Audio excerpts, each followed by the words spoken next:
Il faut lutter sur tous les fronts. Parce que pour moi, nous sommes dans une lutte de transformation. Le capitalisme est foutu, il ne va pas survivre.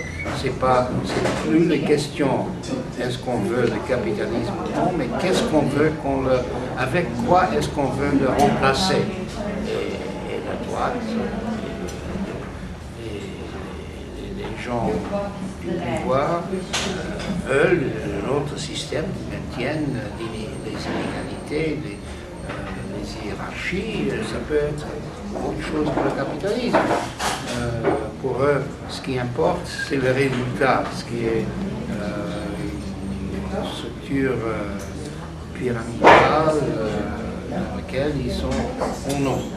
Et alors, pour nous, c'est autre chose. Alors, ça, c'est une lutte fondamentale qui va nous préoccuper pendant encore au moins 30 ans et on va sortir éventuellement avec un nouveau système monde. Je ne sais pas lequel.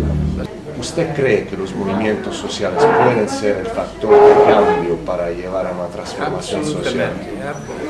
Je suis absolument convaincu qu'ils peuvent jouer ce rôle.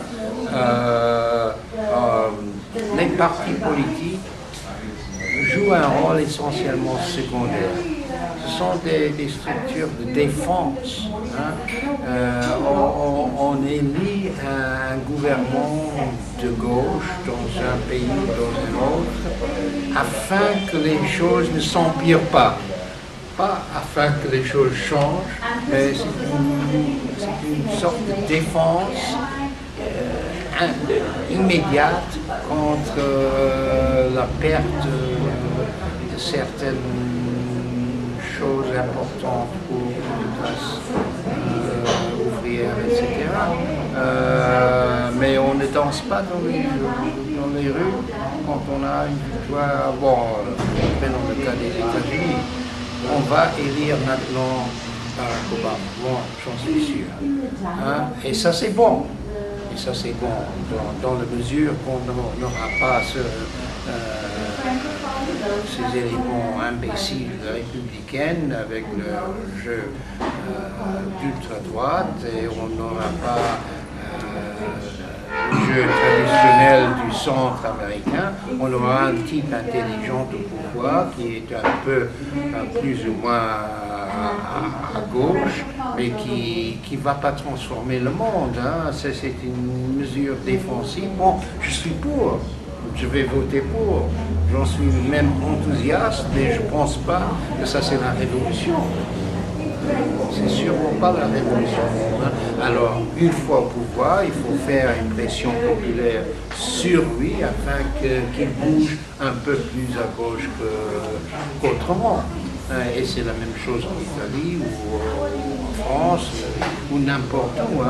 Bon, donc, j'aurais voté, je ne sais pas, en Italie, mais afin d'éliminer Berlusconi. Mais alors, Berlusconi est pire. Mais ça ne veut pas dire qui était le candidat du Parti démocrate. Veltroni. Veltroni aurait été mieux. Ça veut dire quoi moins pire, moins mauvais que Berlusconi. Alors, élire Rifondazione est impossible, comme on a vu. Et même si on a pu élire Rifondazione, c'est quand même, c'est pas la révolution. C'est un peu comme Barack Obama, on aura la possibilité de faire une pression après. C'est pour moi, aujourd'hui, c'est plus le jeu. Traditionnellement, la gauche a pensé la politique de deux États, conquérir le pouvoir et transformer le monde. Alors, on a vu que conquérir le pouvoir, c'est très peu. Avec le pouvoir, on est contraint, on est limité, on ne transforme pas le monde automatiquement. Donc, c'est plus la politique. Ça c'est terminé. Ça ne veut pas dire que les élections sont sans importance, mais c'est une vision différente sur la vision traditionnelle qui disait si on arrive au pouvoir, voilà la bandera rossa.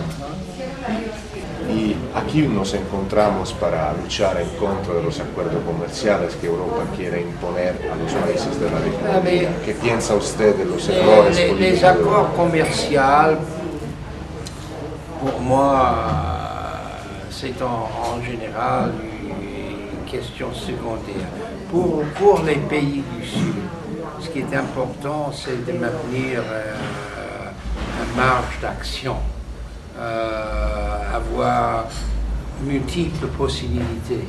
Alors qu'avec le démantèlement de l'hégémonie des États-Unis, on est en train de construire un monde multilatéral.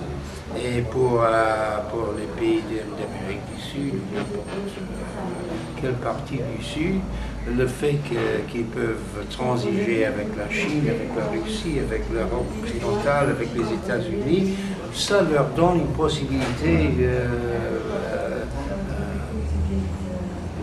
de manœuvrer et de se maintenir un peu. Alors bon, pour l'idée de dominer le Sud à travers les structures comme l'Organisation mondiale du commerce, c'est fini, c'est terminé. Hein. C'était terminé à Cancun en 2003. Le Sud a dit au Nord, vous voulez le libre-échange, alors dans les deux directions. Et alors à ce moment-là, le Nord disait, mais on ne peut pas laisser entrer vos produits parce que c'est politiquement impossible pour nous, en Europe ou aux États-Unis, de permettre que vous vendiez vos produits, ça va nous ruiner, etc. Alors à ce moment-là, le Sud a dit bye-bye. Hein. Pero después del neoliberalismo, ¿qué viene? Ah, mais le néolibéralisme, c'était un phénomène cyclique. La droite a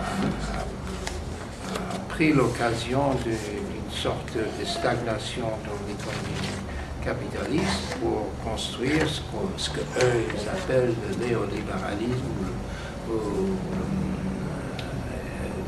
la globalisation, etc., qui a eu son moment et son moment est passé maintenant. Moi, j'ai dit dès le début que ça va passer et on est entré dans une situation de beaucoup de contraintes dans les frontières. On va être protectionniste un peu partout.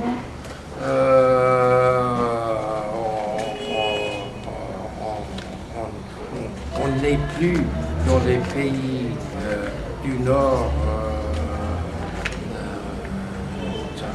enchantés de l'idée de libre commerce. Aux États-Unis, maintenant, tout d'un coup, mais dans cette élection, les deux candidats possibles démocrates deviennent anti-ALCA, anti-NAFTA, etc. etc. Et maintenant, on va plus voter ces lois aux États-Unis. Alors, le moment est passé, on est entré dans une autre situation. Alors, je vous dis que d'ici 10 ans, on ne se souviendra pas du mot globalisation. C'était une rhétorique qui avait son moment